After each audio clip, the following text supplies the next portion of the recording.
Welcome to Noble Warrior. My name is CK Len. Noble Warrior is where I interview consciousness-centered entrepreneurs about their journey from warrior to commander to king. We'll deconstruct their mindset, mental models, actionable tactics, and tools so that you can take everything you learn and go out and build your business for more impact and fulfillment. My next guest, he has cooked for the King of Morocco, the French president, the former UN Secretary General. He is the executive chef and the co-founder of Teranga. His cookbook has been nominated for the Julia Child Cookbook Award and the James Beard Award. He's the founder of Yolélé Foods. We talked about his story of being a biochemistry student from Senegal, stranded in New York City, and all the way to cultural ambassador, bringing African ancient grains to 1,000 stores in all over North America. We talked about how a robber literally launched his kitchen career. We talked about cooking as meditation with love as the main ingredient. We talked about, from a nutritional point of view, why it's important to know your farmer's heart. We talked about how and why eliminating the middleman and using your hands would make your eating experience even more magical. We talked about how eating pizza alone on a subway in New York was so funny and so shocking when Pierre's mother visited New York for the first time. So please enjoy my conversation with the executive chef and the founder of Yolélé Foods, Pierre Thiam. Thank you for having me, CK. So you are a very interesting person. You know, in your talk, you started with the phrase cosmic justice, that you became a chef in New York. How did you come all the way from Senegal and end up in New York? So it's a long journey. It's an ongoing journey. Well, I was born in Dakar. Dakar is the capital city of Senegal, and grew up there. An eventful childhood until I was a student in physics and chemistry. Very political at the time. When I was a student already, university in Senegal, we very political. It's like so there was a year where we got into a series of strike. We were like just wanted some changes in the school system. We wanted the government to treat us better. And those strikes went on for so long that the government decided to shut down the school system. So the university is shut down. And here we are, we have to face our immediate future. We all have to start over a new year next year. And I was one of those guys who thought, it wasn't a question. It wasn't, I wasn't going to start over again. And I've managed to get a student visa at a small college in Ohio, out of all places. And I was on my way to Ohio. We decided to visit New York because a friend of mine lived in New York. It's not that I decided. New York was a necessary stop coming from Dakar. You have to stop by JFK. And then I was going to figure out a way to bus my way to Ohio. And my friend lived in New York. It was back in the late 80s, 1989 to be precise. And my friend lived in an area near Times Square, a hotel, quote unquote hotel, very, it's the scariest place I had ever seen in my life, this whole area. I was coming from, innocent Dakar, like where everything was nice, seaside city, tourist place. And here I am in Times Square in the 80s, in the middle of like an AIDS epidemic, the crack epidemic. I mean, everything was like just, I wasn't prepared for that. And 3 days after I arrived, I was robbed 3 days after I arrived in New York. That's really what changed everything for me. And I was robbed, and I was very tempted to return to Senegal. I was like, fuck this. This was just too. I'm sorry for using. No, perfect. I love that. But I go for it. Yes. Literally said, I gotta return. This is a crazy place, crazy country. Barely spoke English. I was just like, what am I doing here? And then a friend of mine, somebody I met in that place, that hotel, happened to be working in a restaurant, and that restaurant was looking for a busboy. And he asked me if I would take the job. He asked, why don't you take the job, get some money? And, and naively, I'm like, okay, I'll do that. And, I didn't need much experience. My first job ever in my life. And here I am in this restaurant in the West Village called Garvin's, and the place was fascinated to me because it was a cultural shock.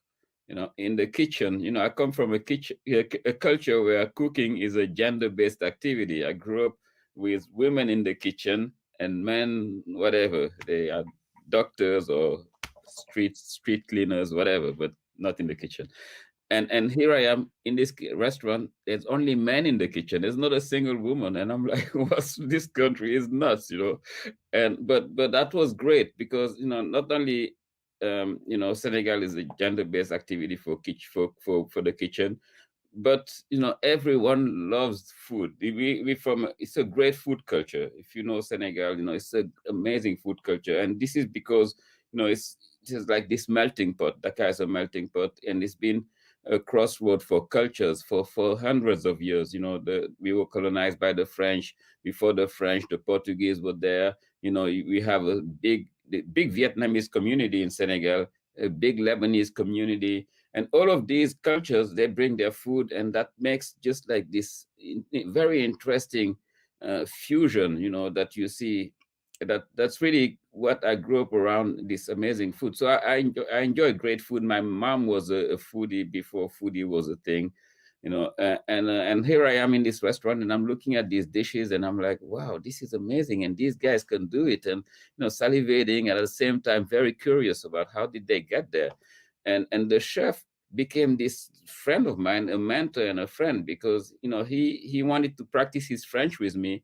And anytime, and he was like, hey, why don't you get extra shifts? Come here, you start washing dishes like I did, and we practice French. You get extra money, you wash dishes, and you learn your way up into the kitchen. You seem to be very interested in cooking, and I was like, why not? For me, any way to get more money to get out of New York was like good enough.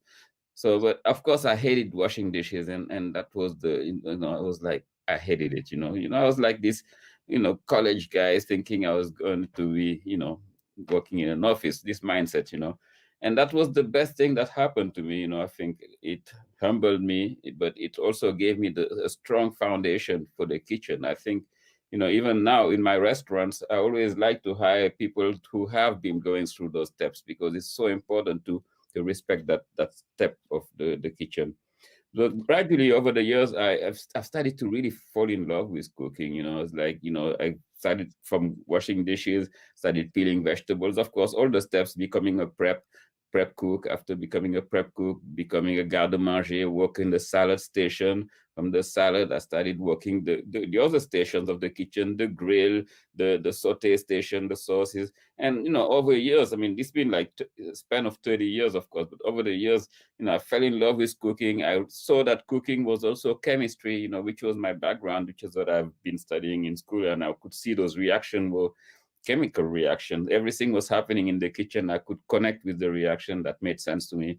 So I educated myself, and the chef was leading me towards the books to read, and I was, really getting into it.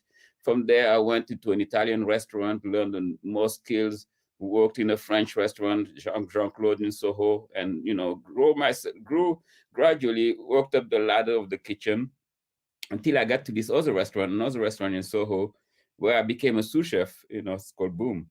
And from becoming a sous chef, that restaurant was so. Oh, go ahead. I'm too fast, huh?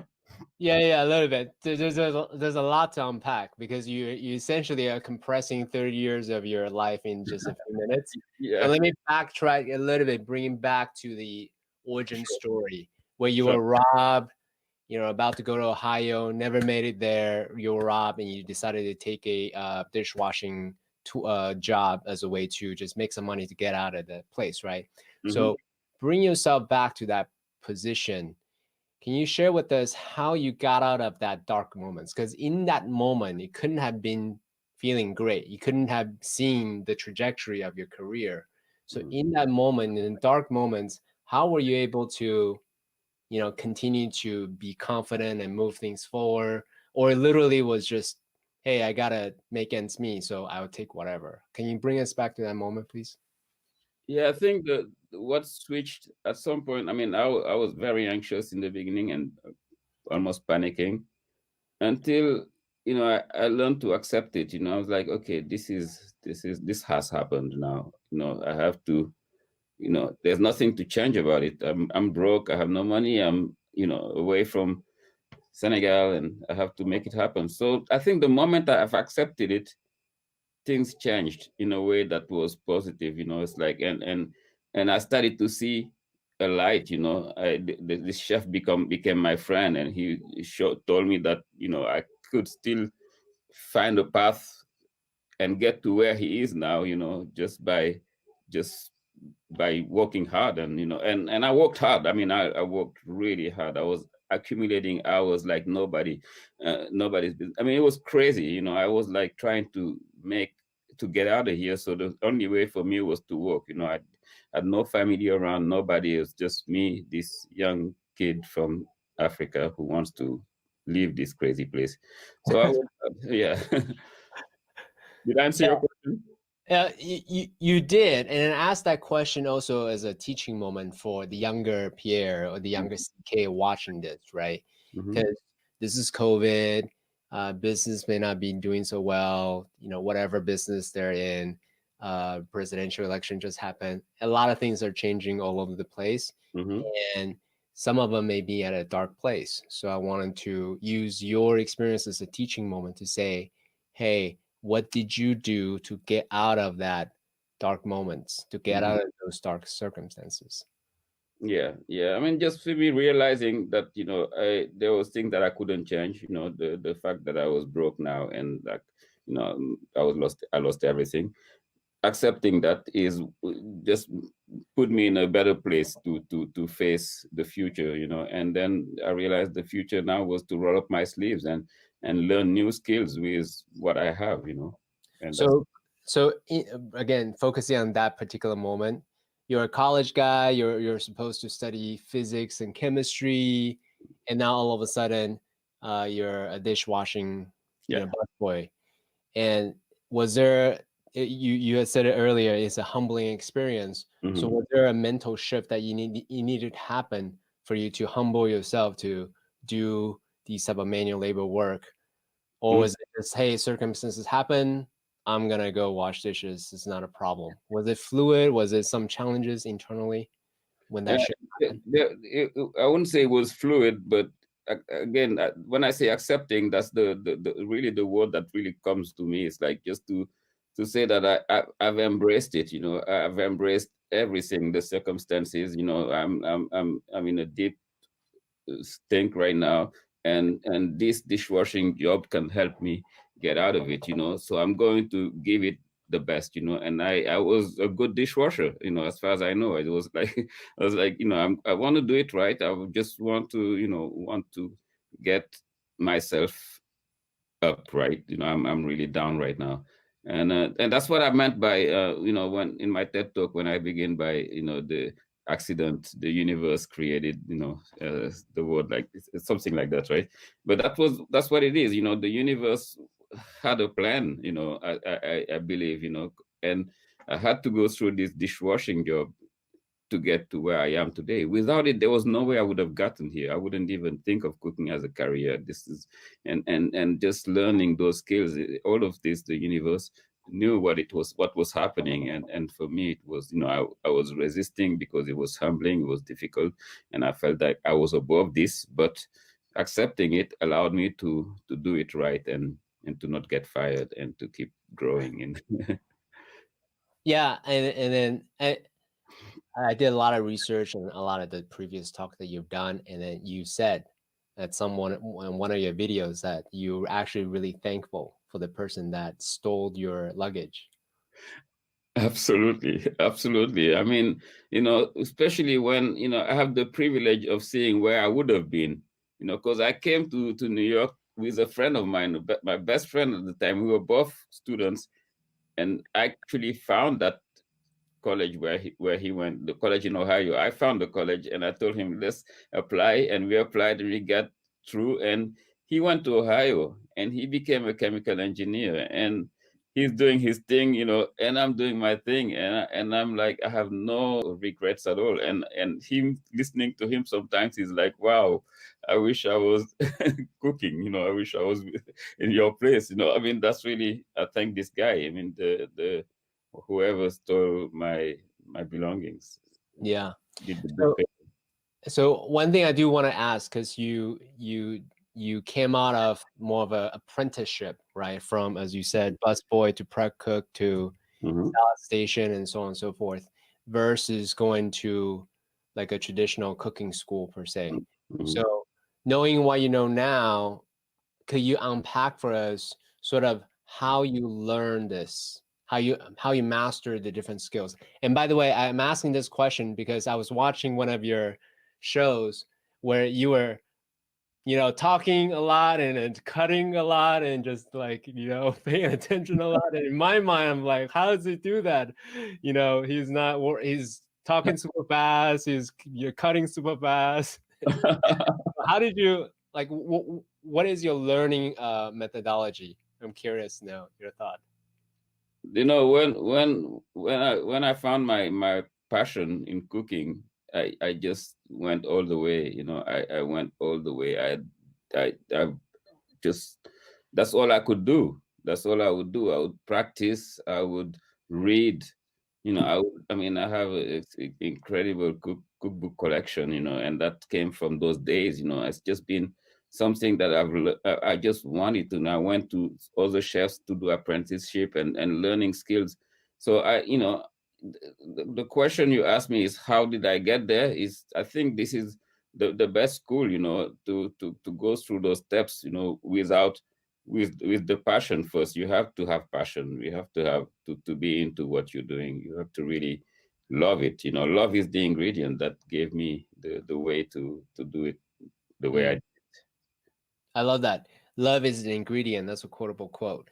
And by the way, I'm asking this question in a self-serving way because I'm looking at you, a master chef, and the same thing with Eric Oberholzer, who introduced us. You guys are master chefs, right? You have your restaurants and your, again, master skills and can talk and cut really fast without paying attention. Amazing. So someone like me, who's actually, frankly speaking, a little bit intimidated. I enjoy good food, but have yet to find the love, the passion for food per se. I get it on the intellectual basis, but I don't quite get it on the, because I think in one of your videos you said just you really enjoy the preparation of it, the eating of it. Like, how did you find that? Maybe you can coach me a little bit how to actually find that love for food. I think it comes to you. It really comes to you when you sincere. No defense. You really go. Like I like to say when I teach a class, is to be present in the kitchen. That's really the opportunity for you to be present. And for me in the kitchen, I'm feeling like I'm in a. It can be a meditation. All my senses have to be present. That's really that requires that.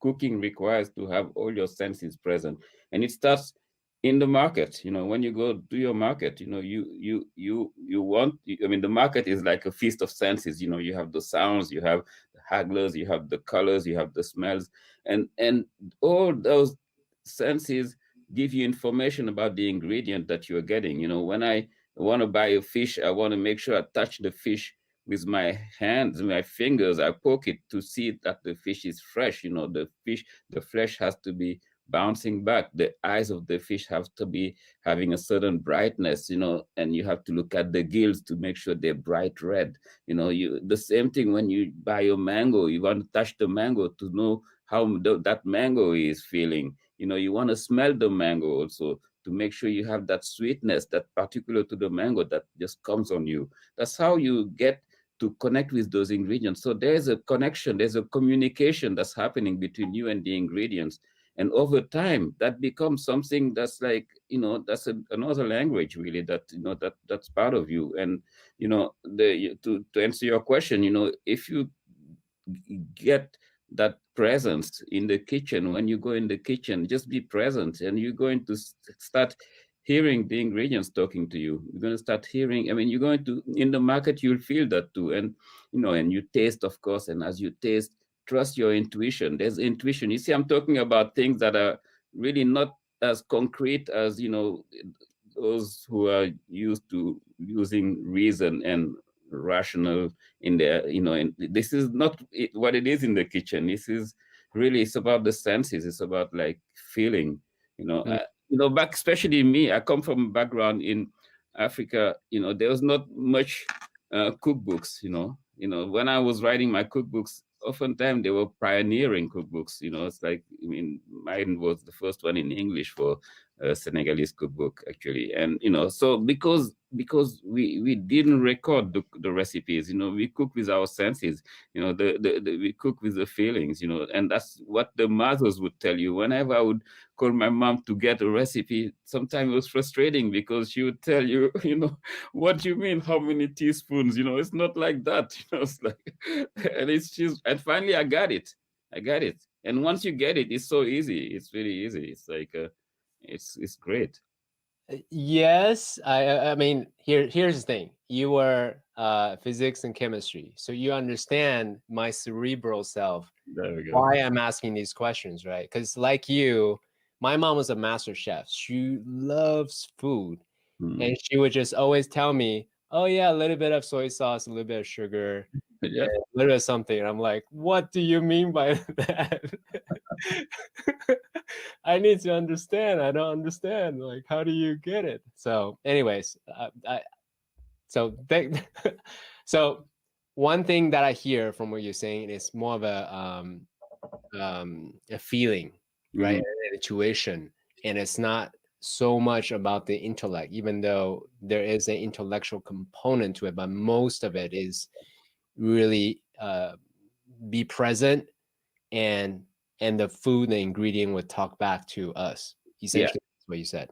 Yeah, it's emotional. The intellect is part of it, but the intellect is a deduction of the emotion. The emotion far superior, especially when it comes to the kitchen, the emotion are like, just, you let them guide you, and you'd be surprised, like sometimes I just pick an ingredient and put it without having planned it, because I'm in that flow, and I know that, this is what's called. So on this podcast, by the way, flow, emotions, intuitions and then also spirit. These are common themes that we talk about. So please go ahead and feel free to say anything you want to say there. Awesome. And part of, so as a master chef who has a really high level of sensitivity and awareness around food ingredients. I know that one of the things you said, always get fresh ingredients. I don't understand why people would get dry spices, right? Things like that. So what other tactical ways could one do, novice, beginner, to gain more awareness and sensibility around food, in the domain of food?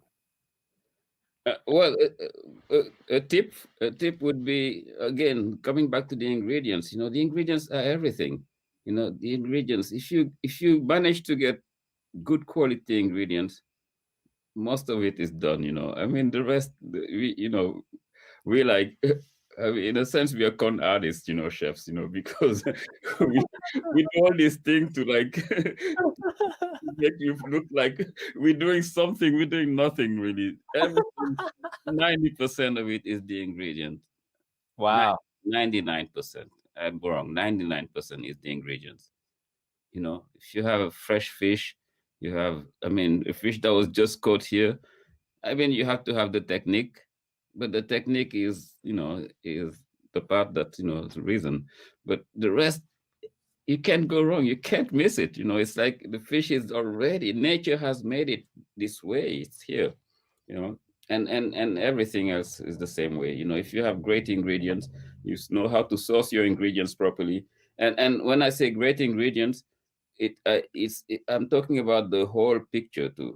Great ingredients, in terms of taste, the great ingredients, the way they've been also the way you source them. You want to make sure these ingredients are coming from the right environment. When I talk about when we say, why do we say free range chicken, when we say organic, why do we, because that all of those also affect everything. It's like You want to, even the farmer, you want to know the farmer. Does the farmer right? Does he have the right heart? Does he love what he's doing? That affects the ingredient. That does. I mean, when I talk, people think you crazy, but it's so true though. It's so true. If you find the right producer and you connect with him, you know that he's going to give you the right products, and the products are going to just make your cooking shine. That's right. So I love that you're reiterating what Eric Oberholzer shared on this podcast. You guys didn't talk beforehand, but you guys are saying the same thing. He said, he said his job is to romance the food. And then I like that too. And he also said one of the key things for a novice like me is to go to the farmers market and get to know the farmers.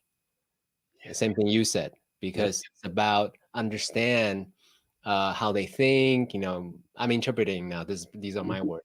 How they think, and then how much love, right, that they put into their products, and then the end results, which is the produce, would have that.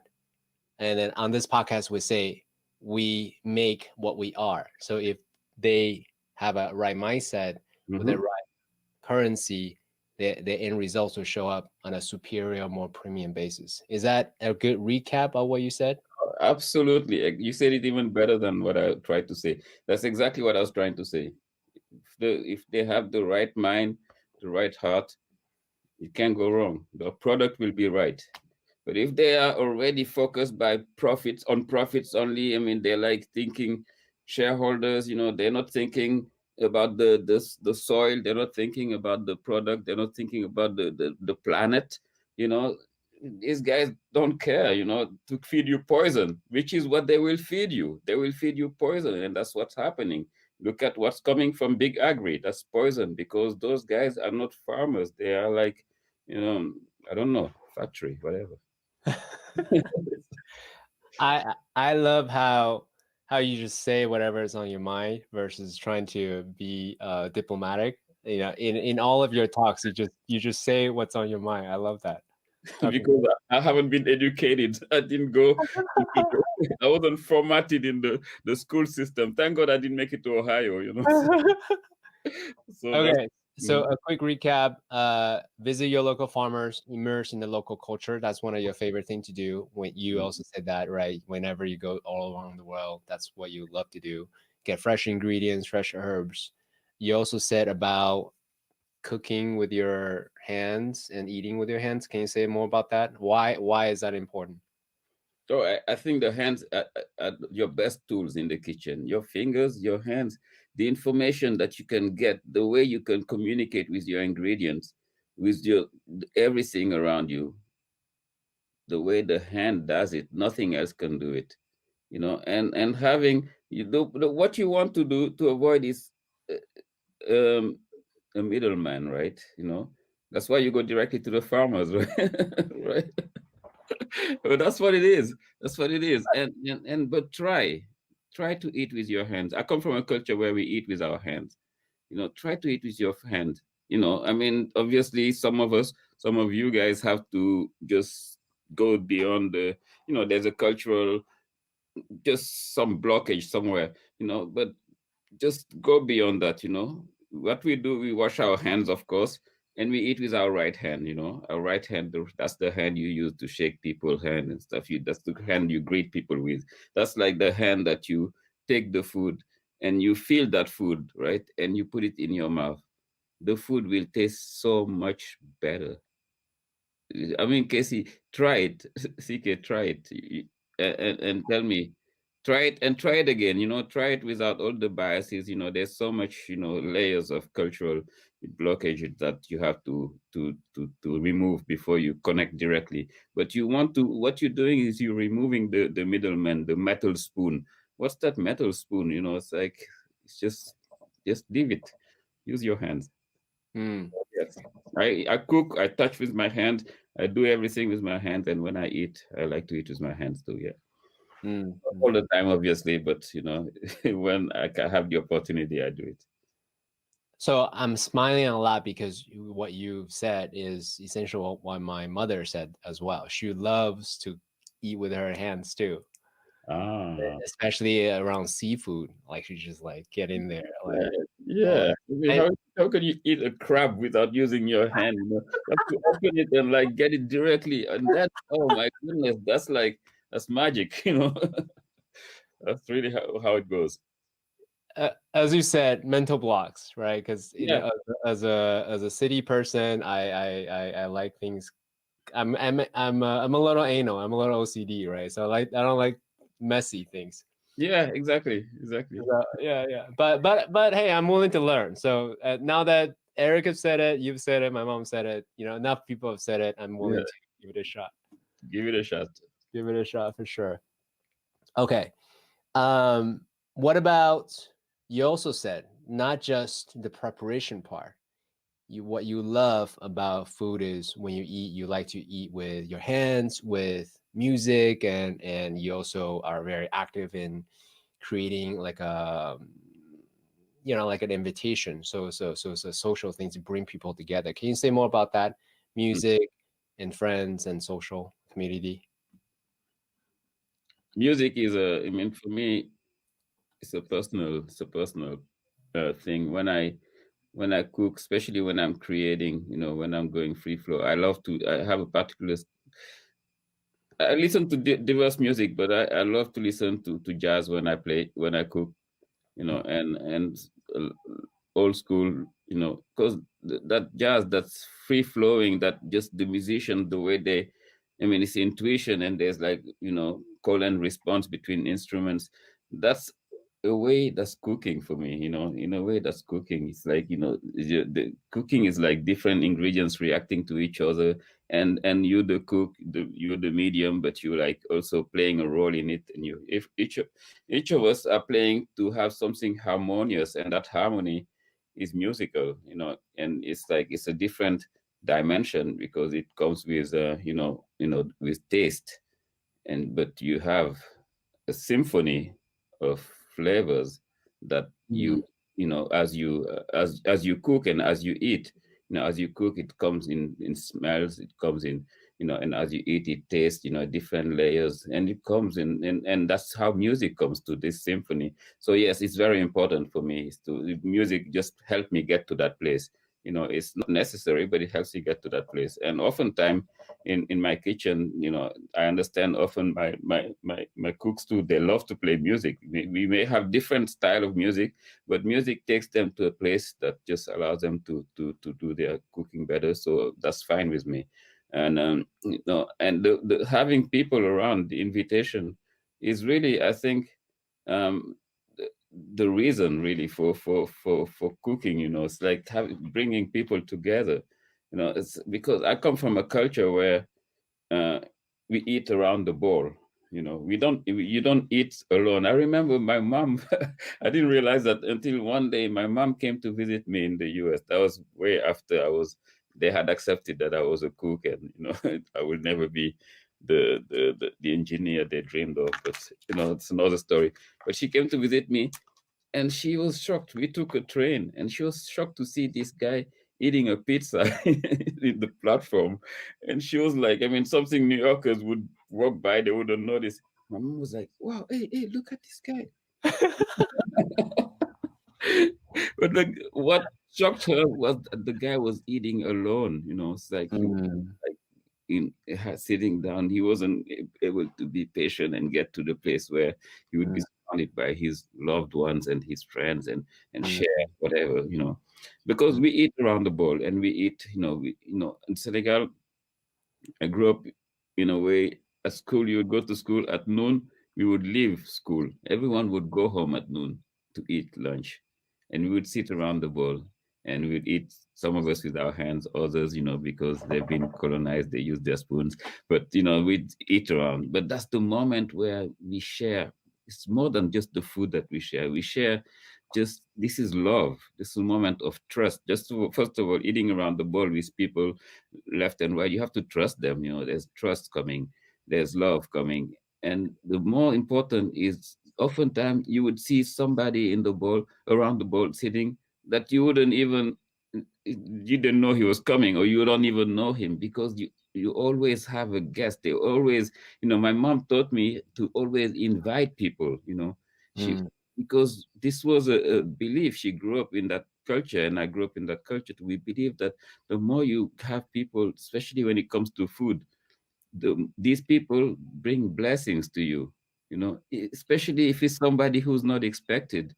Somebody happened to be passing by the house, or just coming by to drop something, and you say, no, no, stay for dinner, stay for lunch, and that person knows that he has to stay too, because if he refuses, even if he ate, he has to stay, because that's just the way he brings blessings to the person who invited you. Mm. And we believe that that person is the one who guarantees that your bowl will always be plentiful, because Mm. you invite people to your bowl. There's always going to be more food. There's like, there's this superstition, but it's so true in my culture. That's why I call my restaurant Teranga. That's the word for that.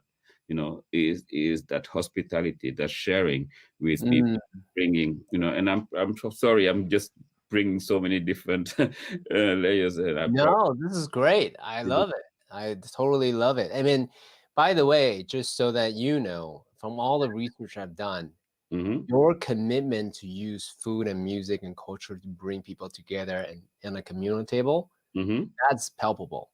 That's true. That's congruent. That's right. Look, I'm sorry, I'm gonna ban here. I need to plug my my computer before. Sure, do your thing, of course. It's all good. The last thing we want is to run out of power. Okay. Yeah. Gotta have fuel. Gotta have fuel. Yeah. Okay, we good. So let me ask you this question. Because you came from, in hindsight, in hindsight, it's 2020. Because Mm-hmm. you had an aunt who was a foodie, your mom had a French cookbook, your godfather was from Vietnam, who is a man and who also cooks. So in hindsight, it's like, of course, Pierre is gonna grow up to be a chef. So, but only in hindsight, right? So if in the beginning you were destined to be an engineer. So was there an identity shift? Was there something you had to let go of on the inside for you to, in something that you struggle with, for you to really embrace, being a chef in food, that is okay, that this is my dharma. I don't know if you believe in that, like a dharma thing. So can you say a little bit about that, the identity shift internally?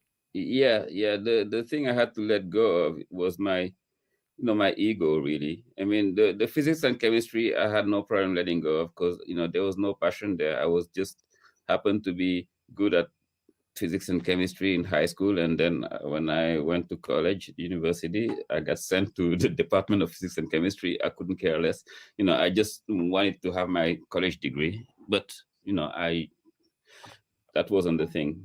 I had no passion really for anything. I just knew that, I mean, I wanted to do something that would allow me to travel. I love to travel. I love people. That's really but I had no particular goal, you know. But when I say I had to let go of my ego, because my ego was telling me, what are you doing cooking? It's a woman's job. What do you, I mean, it's a manual job. You're supposed to be in an office like your dad, like someone who, the idea of success, in our culture is like when you made it in the office and you wear a suit and tie and you, like, you're a doctor or you're something like that, or politician or something. But so that ego, that voice that was telling me that I was a failure because I was here, or I washing dishes, or cleaning fish, or doing stuff that women would do in your country. Not even that I was misogynistic or anything like this. It was just the society that I grew up in. It was just, this is not for you. I'm better than this. That's what my ego was telling me. So I had to let go of that.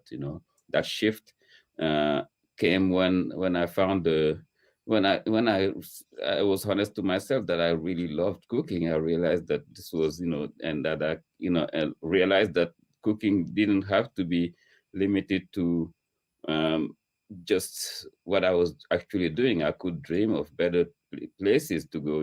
I could dream of introducing my food culture to the so-called food capital of the world that had nothing African represented. So I was like, I could, I can bring things. I can make my own revolution. With the food that I love to cook. So it's like that's when the shift came, and then I realized that I could do anything with it. So, so you were discovering on the inside, hey, this is below me, but actually you started to really like it. And you also saw a brighter future. Hey, I don't just have always to be a dishwasher. I don't always have to be the busboy. There are dreams I can accomplish if I put my thought to it, my action into it, right? So at what point did that happen? Was that a gradual thing, or was it more like a switch? I think it was gradual. It was, from dishwasher, getting out of dishwasher. The next step was to prep.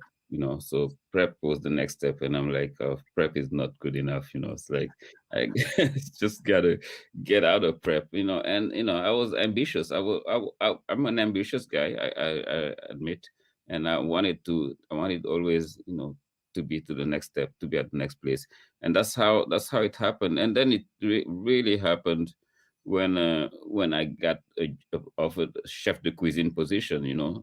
That was supposed to be the top, right? You're in the restaurant and you're the chef, you're the main man right now. So when I'm like, there's more to it, and I knew there was more to it. And for me, that's when I found my mission, really, of really just changing, because there was so much ignorance when it came to African food. There was so much ignorance when it came to Africa, period. And I thought I could play a role. I thought I could play a role with food, by just bringing the great food that I grew up eating, and introducing it just gradually in this small restaurant first. Start bringing it to the staff, family meal, and then family meal after that, making it as specials at the restaurant, and see the reaction of the patrons, and see how all those little steps confirmed to me that I had something that I could just take and run with it. And that's how I collected recipes and wrote my first cookbook. That's how, it happened gradually. But at some point, I realized that I wanted to bring my food culture. I wanted to bring it at an international level. I wanted to revisit it. I wanted to, and there was, so much you could do with that, then, there's no end. It's kind of like watering a plant, right? Mm-hmm. Every day you water it, or however long you water it. You don't expect it, a seedling to be a mighty oak tree tomorrow. So it's every day, and then all of a sudden, oh, hey, there's a tree. I didn't, there's fruit. You bring the food analogy back in play. So question for you is this: someone like me who is not very familiar with African culture at all, I'll admit, I want to learn. So where should I start? What should I eat? More African dishes dishes with African roots, or what African cuisines do I try? Where do I go? What do I do? Well, that's a good question. You'd be surprised that some of the African food that you'll be eating will taste so familiar to you, because you have had it already.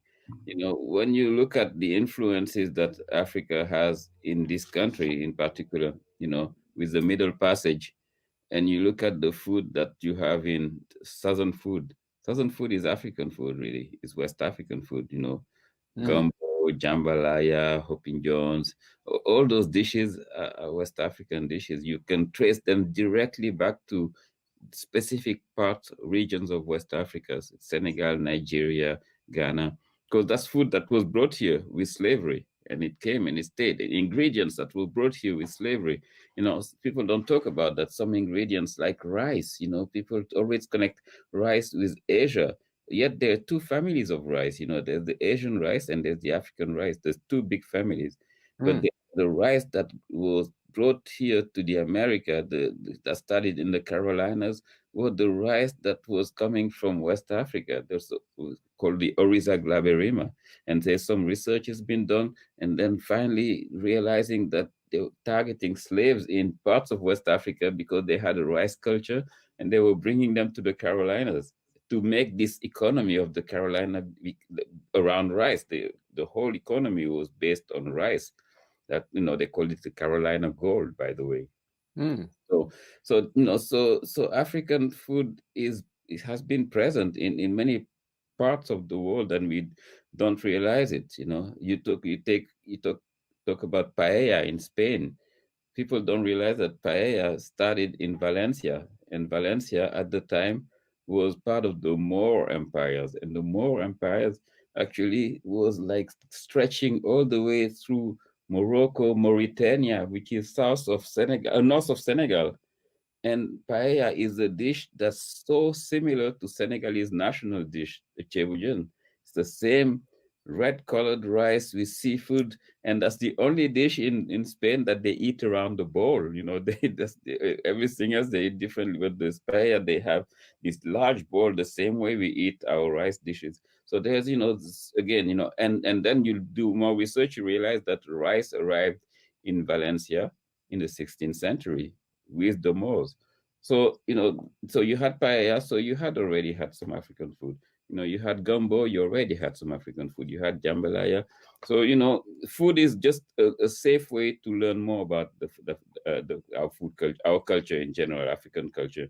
And that's why I love it, because the restaurant is a safe place. It's like people are coming, with good intentions. It's love. It's like, we can sit around the table, and your enemy becomes, a potential friend here, because no, it's just about eating together, breaking bread. And I see my restaurant as places that make it possible, for people to come with like the ideas they had about Africa, but they come and they enter and they eat and they get transformed. They realize that, oh wow, this is great food. This is good for you. This is good for your body. This is, you feel great after that, and you had some time, a good conversation with someone who just happened to meet there, or someone. Yeah. There is something magical about food because, well, one, everyone needs to eat, and so I was speaking to a musician guest the other day. He said music has power to basically transform a whole space of 10,000 people in 10 seconds. Yes, but food is welcome everywhere you go. So as a chef, I would assume, you are welcome anywhere you go, because people know whenever you show up, you can make magic happen anywhere.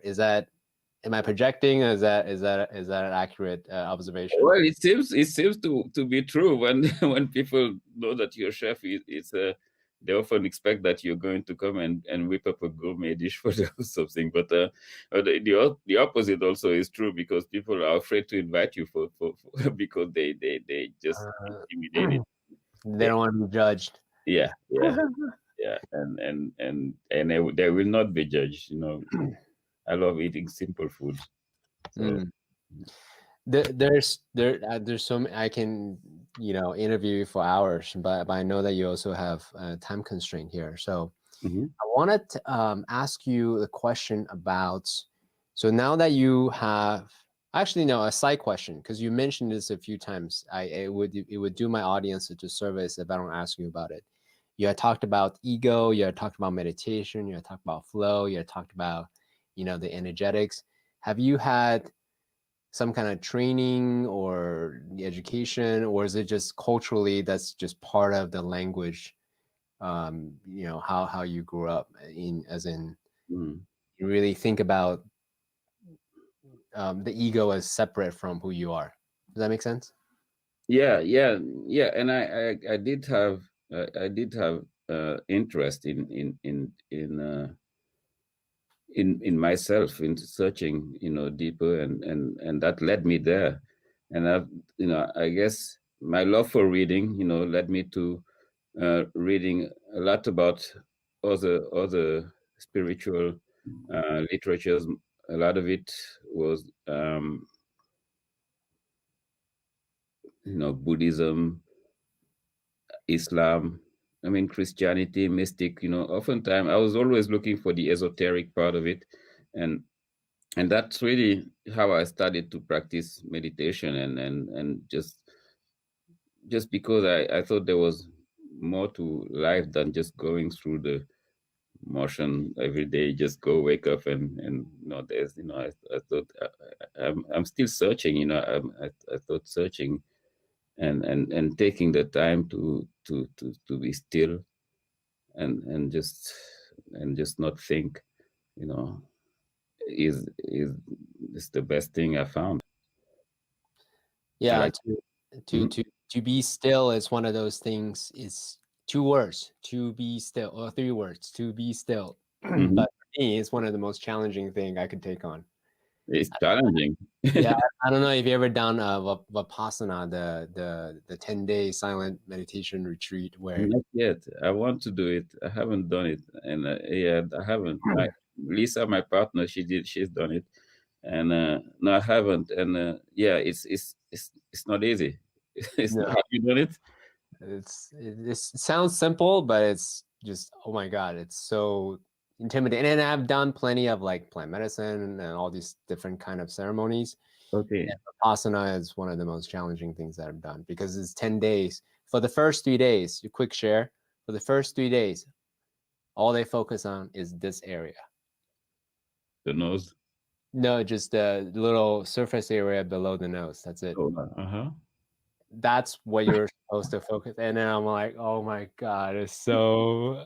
For 3 days. For 3 days. I was like, oh my God, so hard. But it's worth it. It's beautiful to watch the insanity of the mind. You're like, oh, so that's what my mind normally does. Yeah. When I'm not conscious, when I'm not sovereign, right? Just the insanity of the mind. Let's actually talk a little bit about Fonio. So I know that that's sort of your vehicle for transformation, to bring, also to introduce West African culture and then cuisines and so forth. So for someone who learn about this for the first time, how does it compare to rice and wheat and quinoa? Because it looks a lot like quinoa. So. Yeah, well, fonio is an ancient grain like those, and gluten-free, unlike wheat. And this is actually the difference is the fact that fonio is very, very, very resilient. It's been around 5,000 years. It's probably the oldest cultivated grain in Africa, and the fact that it's also very nutritious, highly nutritious. If you want to compare in terms of nutrition content, it has like 5 times more fiber than brown rice, for instance. That's just one example. It has amino acids that are deficient in all the major grains, and fonio has those two amino acids they have it in abundance. They're called cysteine and methionine. And those amino acids are very important for human growth, but they don't have abundance of it in grains, but fonio, unless it's fonio. So, I can go on and on. I wrote a whole book. My last cookbook is on fonio. It's the Fonio Cookbook. I don't know if you can see it in the background here. And it's the whole journey of fonio, because I thought it was so important, a grain like this. For me, the fact that it grows in poor soil and it can restore the soil because it has deep roots that store the carbon dioxide and restores the topsoil. I live in an area called the Sahel. Senegal is the Sahel, south of the Sahara. That's an area that's very dry, very arid, and a grain that can slow down the desertification is very important. And that grain happened to be also nutritious and gluten-free and delicious. As a chef, for me, it's like, well, that's a great opportunity here. This grain can be transformational, can change this culture, because those cultures, the growers of fonio, they're among the poorest ones in the world. They just grow fonio for their subsistence. They don't have markets for fonio. So my dream was like, wow, I can find markets for this grain. I mean, easily. I'm very naive and very optimistic. If you get to know me, I think I can do anything. I mean, That's great. One of my set. Actually, don't forget. Let me ask you a question about cultivating this mindset. Mm-hmm. But if you want to continue on with Fonio, we can come back to you. Yeah. So I was thinking, okay, look, I've seen quinoa in the US. People, brought this grain from the Andes, and it became the it grain. Fonio has all of it. It's not only is gluten free, it's very nutritious, it's great for the environment. But this grain, if it becomes the it grain, is going to transform the culture where it's from. The people, those poor farmers who can barely make a living, Fonio will make them, importers of grain, of this crop. And that can even change the West Africa. I'm not even talking about Senegal, but West Africa, because food security is an issue. It's still an issue. We're still importing food. If we can grow enough fonio for ourselves and for the import, that's really amazing. And this is me in my head saying, I'm going to do this thing. And that's how I started my company called Yolélé. And Yolélé was like, I'm By the going. way, what does Yolélé mean? Yolélé is let the good times roll. It's like it's a funny thing. But why I use Yolélé, because Yolélé is a Fulani word. I don't know if you know what Fulani is. The Fulani people are the largest nomadic group in the world. They've been just moving from east to West Africa, north to South Africa. They're herders, and it's like you find Fulanis everywhere in Africa because they're nomadic. I mean, now you have more of them that are being sedentary, but they're still a strong nomadic group, larger than the Gypsies. I mean, it's really a big culture. And I wanted my company Yolélé to be just like the Fulani, to transcend borders. I thought my food and the food for Fonio, for instance, could be transcendental, just bring it to the US, and in doing so, change the culture over there, change the situation, the difficult situation that we are living in West Africa, and in it's doing so also mitigate climate change, because it grows easily. Fonio grows easily, and it just restores the soil, so the soil can be alive again. So it can slow the desert. It can diversify the diets of people here in the West, because we have such a limited diet, and that's why we have so much health problems. A lot of the problems that we have are caused by our diet. Obesity, the heart issues, all of it is connected by this poor diet and limited diet. So bringing crops like fonio is an amazing thing that we can do. So with one grain, I could have like so much impact, and triple bottom line, our health, our nutrition, the planet, and the farmers who grow it will benefit from it. So that's really what made me start this company. It started very, very small, and then we just managed to get Whole Foods to take in their first store when they opened in Harlem. They decided to distribute our first grain of fonio, and that became the champion in its category at Whole Foods. Whole Foods next thing wanted to have fonio in all the supermarkets in New York, and next thing you know, we were all in the northeastern region, and today we are in all the Whole Foods in America. We are distributed in more than 1,000 supermarkets around the country. We are distributed online. I mean, you name it, Good Eggs, Thrive, Fresh Direct. I mean, everyone is serving fonio. We added new lines of products for fonio products, the pilafs. I don't know if you can see these colorful packs around. They're all different pilafs that you can see at Whole Foods now. And all these pilafs are inspired by traditional recipes from my culture. So you have the greens that has moringa. It's really an amazing green that grows also in the soil, that's very sustainable. You have the Afro-funk that's like has this fermented locust bean, because there's lots of fermentation in our cuisine, just like in Southeast Asia. And this locust bean is also sustainable. It's from a tree that we ferment the seed. So I made this pilaf. So anyway, so just to make a long story short, we are distributed, we are growing. We want to grow even bigger than that. We want to be the African pantry, because there's room for it, there's a demand for it, and that changes the society there. That's changing the situation. I'm tired of hearing about young Africans trying to make it to Europe in the worst possible conditions because they don't have opportunities back home.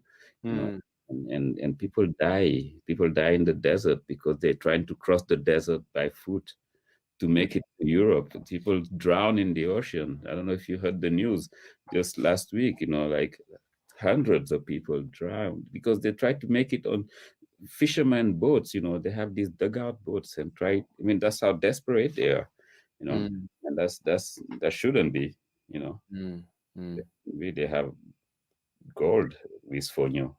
Yeah. Thank you for sharing your story and the inspiration and what you see as possible. Fonio's not just great as a consumer, but it also has ripple effects of the local economy, climate change. I mean, the ripple effect continues, right? So on this podcast, we say a lot the atomic unit, the fundamental block of making the impact that you want to make. And for me, what you just shared is this is your atomic unit of making that kind of impact, and you're already seeing successes in Whole Foods all over the U.S. So congratulations for doing that. That's Thank you. amazing. Yeah. Thank you. So on that note, though, as a you call yourself a social activist, as a change maker, what is the most challenging part of manifesting this vision? Because your vision is big. I see that. I feel you. I feel your heart. I feel your passion for it. And there requires some behavior change. One assume, right? Because I don't really know fonio yet, right? I know rice, I know wheat, right? I don't know fonio. So I'm willing to try now that I've talked to you. So from the perspective of bringing this vision to the ripple effect that you wanted to make, what is the biggest challenge that you face? And second part to that question is, how do you cultivate your mindset to not let the challenge push you down? Well, for me, I mean, discipline is definitely something that you must, and that's, believe it or not, that's not my strength. I'm not the most disciplined person. You will be surprised that I've been able to do this without being so disciplined. But I like to. I am very surprised because you went from dish busboy to, that requires tremendous discipline, I think. Yeah, I mean, sometimes, yeah, maybe out of fear, or you just do things. You find some strength somewhere, inner strength, and I think, um, faith. I had faith, and it's not like this, faith, religious faith, but just just faith in, believe in this mission, believe in where I was heading, and believe that, there was no other way but to make it. There was no other way. I was like confident, and so in the beginning, how to get people to believe with me, because I need them. I need them to eat for you. I would go to supermarkets myself. When we first did Harlem, I'd put a table, I would organize a cooking demo right there at the supermarket. I would have people tasting it, and and every time I would do that, fonio would sell out at the supermarket every time. And so next step for me was to find, obviously a way to scale it, because I can't be doing it, in all the supermarkets, obviously. So we hired, and I said we, actually, I partnered with Philippe Tevro, my business partner, who's also a veteran in the food industry, who's has been around, and when quinoa was first arriving in the US. So he's been importing quinoa early on. And so we teamed up. We had different experiences, and that completed each other. And so we went through the universities, Columbia, NYU, and took students who were interested in either food studies or African studies, and they became ambassadors. And they would go to the supermarkets and do exactly what I was doing in the beginning. And that's how we gradually started to get a group of like followers, people who would just like get into the products, and they became champions. The people who would be themselves going and post in social media about their experiences fonio, or what they had cooked is fonio, and we had gradually we built just our own ecosystem of fonio lovers, and we had, and the media was following us, and we had amazing media attention. I mean, pretty much all the major medias were like just writing stories on fonio, and supporting what we were doing. So, and I'm not even sure if I'm answering your question, because I was just explaining how it grew. But what was your question again? Yeah, of course. So let me recap what you said. Mhm. What you share is the external things that you did to Mhm. help bring this idea to where it is right now, right? So you did demonstration, and you notice that anytime you do demonstration, you actually give people a taste, and Mhm. then the stuff will sell out. And you also partner up with someone, a veteran who's really savvy in the food business. Then you started to recruit college, Mhm. And that, African studies and food studies yeah. students who really help you duplicate what you did. Yeah. That's a way to really build this ambassadors, phonio lovers. That's Mhm. something external. What I was asking you was the internal.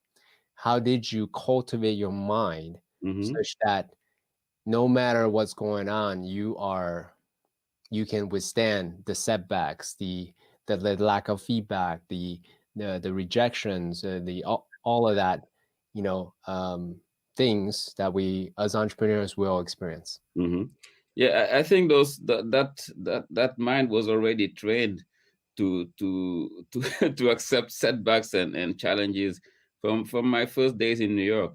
From the first, that same, again. That's why I'm really thankful for that person who stole my belongings, because he got me on that path of like just accepting just that there will be challenges, there will be hurdles, and so what, I lost my all my money, so what, this person is not putting fonio on his shelf on the supermarket. So, I mean, he'll come around, and because I knew, just looking back at my trajectory and how it happened, I knew that this was just good. I can see now, and that's one way. We have a saying in Senegal: when you don't know where you're going, go back, trace your steps back, go back to where you come from, and that always gives you an idea of where you're going. And history, I think, is the best way to read the future. And it may sound confusing. It's very clear here what I'm trying to say.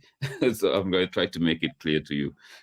So just looking at this trajectory, and looking at how things happened in ways that I haven't always controlled it. I would lie if I say that I'm the one who made it this way by myself. No, it's not the case. I'm clear about it.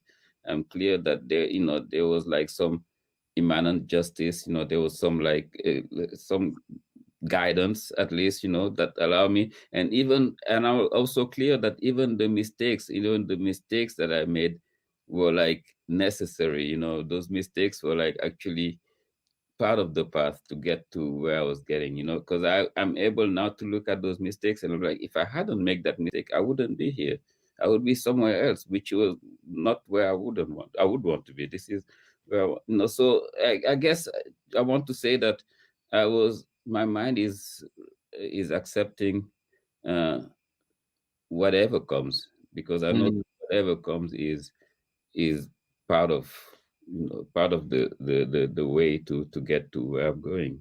And where I'm going is good place, because the mission is a good mission, because the vision is a good vision, because I'm sincerely trying to bring something positive to my people, to the people that adopted me here. I'm like, I sound like very naive, but this is really what it is, and so I can't go wrong, and whatever happens is going to be good, it's going to be good, and it's been like that. By the way, Pierre, just so that you know, it doesn't sound naive at all. The most successful entrepreneurs, I mean, that's one of the reasons why on this podcast we talk a lot about, yes, we talk about business, but we go beyond that. We talk about spirituality, we talk about beliefs, and the narrative that we have in our mind. the most successful people that I know have this absolute faith in their ability as well as in the circumstance that shows up. Things are not happening to them, things are happening for them, as so beautifully demonstrated, right? So whatever happens, it's all blessing, it's all a lesson. It's just, and as you said, who they are is good, the intention is good, the product is good, the vision is good, therefore whatever happens is good. So, setback or no setback. So you beautifully demonstrated that. Thank you. Yeah. Do you mind if I ask, I know that we're over time, do you mind if I ask you 2 more questions, or? Yeah, go for it. No, go for it. Yeah. Cool. Thank you. So in my mind, food and music, sorry, let me backtrack. In my mind, every entrepreneur needs to think about their brand as media, basically. And food is such a beautiful, it's one thing if you're like a meditation teacher and then you try to do media, it's hard to demonstrate the impact of it. But for food, it's natural to go into to portray yourself as a media brand. So I'm curious now that I put on your business hat on, how do you use all the media channels, the social media, Facebook, Instagram, as a way to help enroll people to adapt the fonio lifestyle? How do I use social media? Yeah, like how do you think about media, building brands and using media as a way to build this movement, essentially, is what I'm asking. Yeah, I've always been conscious that this is going to be what makes it, the proper use of social media. And we, as the company was growing, we realized that one of the first hire, the most important hire, was to have someone who was just specially focused on that. And that's we have this brilliant colleague, Gemma Simco, has to her, and she really is whipping me all the time to to make sure we get the right posts, and she since she came, we really created. I mean, she mastered it. That's not something that I'm good at. I'm strong at. I got better at it, but I knew that I needed to get there, and that's also another thing that I think I am good at, knowing that I'm not good at anything outside of the kitchen. So surrounding myself with those people, and that's why I took Philip as a business partner. So I took Gemma to take care of all the marketing and the social media, and that's how everything is really well thought as we move forward. And our growth is amazing. Our growth is really amazing just because we are able to work with the media and use the media as a tool to progress. Not sure if I'm answering your question properly, but I'm definitely conscious that the media plays a big role. And again, I'm a dinosaur when it comes to playing with them. But I've learned a lot through that hire, and through Gemma, we did so much progress, and all of it. We on all the platforms. Me personally, on the from Instagram, Twitter to Facebook, and then Yolélé on those platforms as well, and my restaurant Teranga on those platforms. But each of them are run by those medias are run by social media savvy people who are able to coordinate all the different platforms together to have a great impact. Yeah. So for any of my listeners listening who is inspired by your story, inspired by the vision that you have, what could they do to help advance your movement? Well, they have to go and get some fonio. They can get it at yolélé.com, which is direct. Obviously they can get it at Amazon, but it's better to get it at yolélé.com directly. And they can get it, of course. I mean, there's so many different platforms, but once they get it, we're talking about social media. It'll be great to hear from them, what they do with it. Fonio is very versatile. There's so many things you can do with fonio. You can just really think, be creative, or think of your favorite recipe and substitute the grain with fonio.